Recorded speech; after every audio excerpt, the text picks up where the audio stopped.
இதோ நைனை நாகபூசணி அம்மாவை நோக்கி கோயிலுக்கு அண்மையாக வந்தாச்சு. அன்னையினுடைய ஆலயம் தெரிகிறது சற்று தூரத்தில்.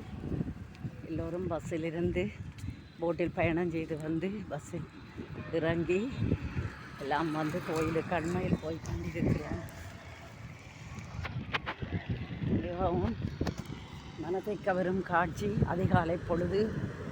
எனவே நன்றாக இருக்கிறது. கடற்கரையாக நடந்து வந்து கொண்டிருக்கிறேன். கோயிலுக்கு போகும் வழியில் தாமரை பூ விற்றார்கள். தாமரை பூவும் ஒரு சின்ன பிடி வாங்கி கொண்டு கோயிலை நோக்கி போகின்றேன்.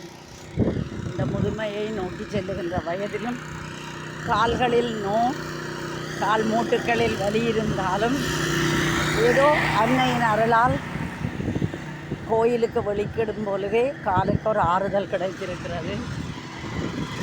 தன்னை நம்பி வருபவர்களை அவள் ஒருபோதும் கைவிட மாட்டாள். கடந்த முறையும் வந்தேன்.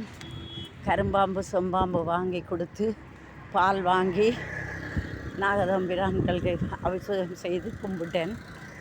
அந்த பலன், கடவுளுடைய பலன், இந்த ஆண்டு 12-13 ஆண்டுகளில் எனக்கு ஒரு அழகான பேரன் கிடைத்துள்ளான். எல்லாம் தெய்வத்தின் மகிமைதான்.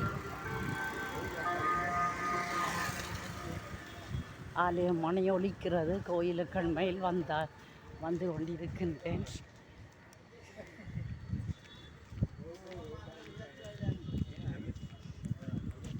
கடவுள் தான், தாய் தான். நைனை நாகபூசணி அம்மா சக்தியுள்ள ஒரு தெய்வம். எல்லோரும் புற நாடுகளில் இருந்து, வெளிநாடுகளில் இருந்து புலம்பெயர்ந்து சென்றவர்களோடு அன்னையின் திருவிழா காலம் என்று தேடி வருவார்கள். நாளைக்குத்தான் அவளுடைய தேர் நடக்கும் என்று நினைக்கிறேன். புதன்கிழமை என்று தான் சொன்னார்கள். எமது ஊர் கோயிலும் அன்று தான் தேர். எனவே நாளைக்கு நான் அங்கு போவேன். எனவே இன்று வந்து கும்பிட வந்திருக்கிறேன். நன்றி, வணக்கம்.